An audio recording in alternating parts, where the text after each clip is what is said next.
ಹೋರಿ ಹಬ್ಬದ ನಿಲುಕದ ನಕ್ಷತ್ರ ಚಿಕ್ಕನಿಂಗದಳ್ಳಿಯ ಚಾಮುಂಡಿ ಎಕ್ಸ್ಪ್ರೆಸ್. ಅಣ್ಣ ಚಾಮುಂಡಿ ಅಂದ್ರೇನ? ಅದಕ್ಕೆ ಯಾಕೆ ನಿಲುಕ ನಕ್ಷತ್ರ ಅಂತ ಕರೀತಾರ? ಅದ್ರ ಚರಿತ್ರೆ ಕೇಳಿದ್ರ ನೀನು ಹಂಗ ಕರಿತಿ. ಹೌದಾ? ಏನದ ಅದ್ರ ಚರಿತ್ರೆ? ಚಾಮುಂಡಿ ಎಂಬುದು ಬರೀ ಎತ್ತಲ್ಲ, ಇದರ ಫ್ಯಾನ್ ಬೇಸ್, ಇದರ ಇತಿಹಾಸ. ಈ ಎತ್ತಿನ ಗತ್ತು ಗಾಂಭೀರ್ಯಕ್ಕೆ ಸರಿಸಾಟಿಯಾಗಿರುವ ಎತ್ತೇ ಇರಲಿಲ್ಲ.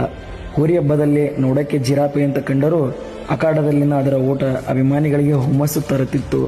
ಚಾಮುಂಡಿಯು ಅತಿ ಹಳೆಯ ಎತ್ತಲ್ಲದಿದ್ದರೂ ಅದರ ಗಜಗಾಂಭೀರ್ಯಕ್ಕೆ ಚಾಮುಂಡಿಯನ್ನು ಅಭಿಮಾನಿಗಳು ರಾಜನಂತೆ ಮೆರೆಸುತ್ತಿದ್ದರು. ಹೋರಿ ಹಬ್ಬದ ಸ್ಪರ್ಧೆಯಲ್ಲಿ 50 ವರ್ಷದ ಇತಿಹಾಸದಲ್ಲಿ ಅದಷ್ಟೇ ಎತ್ತುಗಳು ಬಂದು ಹೋದರೂ ಮುಗಿಲೆತ್ತರದ ಪಿಪಿ ಹೊತ್ತು ಅಖಾಡದಲ್ಲಿ ಆಕ್ಷನ್ ಮತ್ತು ಸ್ಪೀಡ್ನಲ್ಲಿ ನಿಲುಕದ ನಕ್ಷತ್ರ ಎಂದು ಬಿರುದು ಪಡೆದ ಏಕೈಕ ಎತ್ತೆಂದರೆ ಅದು ನಮ್ಮ ಚಾಮುಂಡಿ. ಕೇವಲ 50,000ಕ್ಕೆ ಬೆಳಗಾವಿನಿಂದ ಹಾವೇರಿ ಜಿಲ್ಲೆಯ ಮಾಸನಕಟ್ಟಿಗೆ ಬಂದ ಚಾಮುಂಡಿಯು ಗಾಢ ಹೊಡೆಯಲು ಆರಂಭಿಸಿತ್ತು.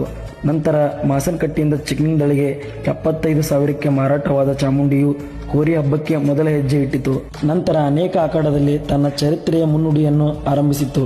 ಹಾವೇರಿ ಜಿಲ್ಲೆಯ ಇನಾಮತ್ತಿಹಳ್ಳಿಯಲ್ಲಿ ಮೊದಲ ಹಬ್ಬದಲ್ಲೇ ಬಂಪರ್ ಹೊಡೆದ ಚಾಮುಂಡಿಯು ಬಳ್ಳಿಬೈಲ್ ಅಖಾಡ, ಕೋಟೂರು ಅಖಾಡ, ಕೋಡುಂಬಿ ಅಖಾಡ ಹಾಗೂ ಹಾನಗಲಕೋಟೆಯ ಹಬ್ಬದಲ್ಲಿ ಸತತವಾಗಿ 3 ಬಂಪರ್ಗಳನ್ನು ಹೊಡೆಯಿತು.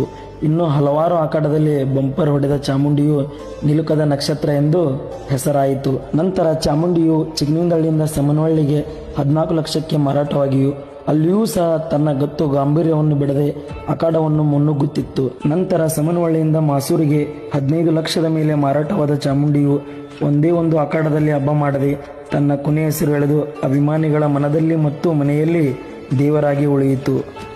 ಇದೊಂದು ಹೋರಷ್ಟ ಅಲ್ಲ, ಇನ್ನೂ ಅಭಿಮಾನಿಗಳ ಮನಸ್ಸು ಗೆದ್ದ ಅಜರಾಮರವಾಗಿರುವಂತ ಹೋರಿಗಳ ಬಾಳದವು. ಹೌದ? ಯಾವ ನಾವು